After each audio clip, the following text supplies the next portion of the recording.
Main story of Spider-Man 2. We start off Spider-Man 2 in a science classroom with Peter planning a lesson in the afternoon. He is interrupted by the noise in the corridors, but his attention is drawn to his phone, which has a notification from the friendly neighborhood Spider-Man app. Before he checks it out, he gets a call from Miles, who tells Peter that someone has given a tip for Martin Li's suspected location. Peter tells Miles that he is on his way, and to meet him at the location. This will be our first boss fight. After they defeat Martin, Peter gets a call from MJ, who tells him that Harry is back. Peter is happy to hear the good news and asks Miles to cover him before rushing to Norman's penthouse. When he gets there, he meets MJ, who was waiting for Peter outside. Peter was really excited about seeing his best friend after a few years. When they get inside Norman's penthouse, they are greeted by Harry and Norman and have a great time. However, the good vibes are dampened by Norman asking Peter about how he is coping with Otto Octavius being arrested and whether he was able to find a new job. Peter tells the Osborns that he is now a teacher and that he hasn't fully processed the fact that the man he looked up to had such a dark side to him.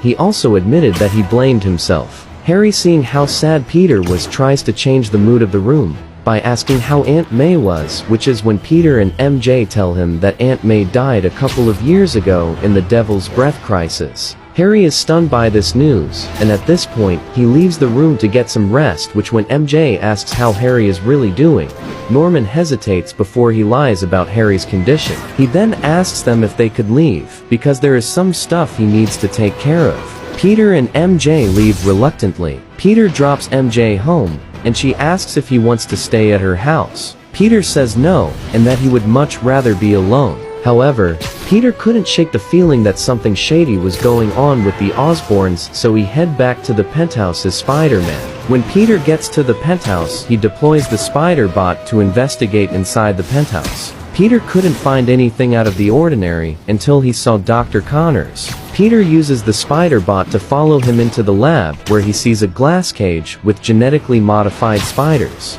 Before he had a chance to react to that, a big silver chamber begins to open up. Inside of it was a black goo that seemed alive. Peter realized that it must be some sort of alien life form. Before he had a chance to think of possible reasons for Norman to be studying it, it breaks out, and Dr. Connors runs out of the lab. Peter quickly takes a picture of everything inside the lab, including a summary of what the black goo is. Peter collects the Spider-Bot, which has the symbiote, and swings home. On his way home, he sees a crime going on, so he jumps in to stop it. It was an armed robbery, but this one was different. Because Peter recognized the voice of one of the muggers, it was one of his students. Whilst Peter takes out the muggers one by one, the kid sees an opportunity to run away. It doesn't take Peter too long to realize the kid running, so he catches him by shooting a web. Peter then asks the kid why he is doing this. The kid then explains how his mum is sick, and that he needs the money to help his family. Spider-Man tells him how crime is never the answer,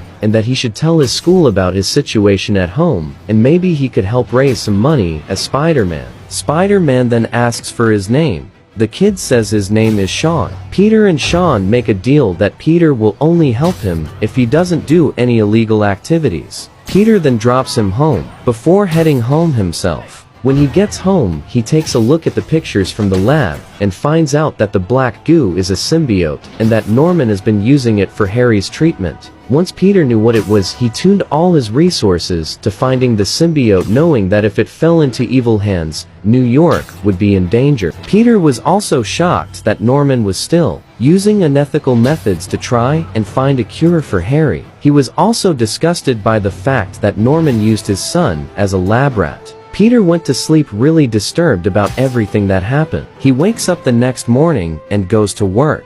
As the day goes on, he notices that he hasn't seen Sean. Peter doesn't think too much about it and decides he will check in on him as Spider-Man. After work, Peter goes to Sean's house to find out he isn't around. This is when Peter gets seriously worried and starts to blame himself about not realizing something was up sooner. Peter started looking around the neighborhood to see if he might find Sean committing a crime, which is when he receives a call from MJ, who tells him that a young kid had just died. The kid was Sean. Peter landed on a rooftop and froze when he heard this news. MJ then asks whether Peter is okay, and he explains the whole situation to MJ and blames himself in the process.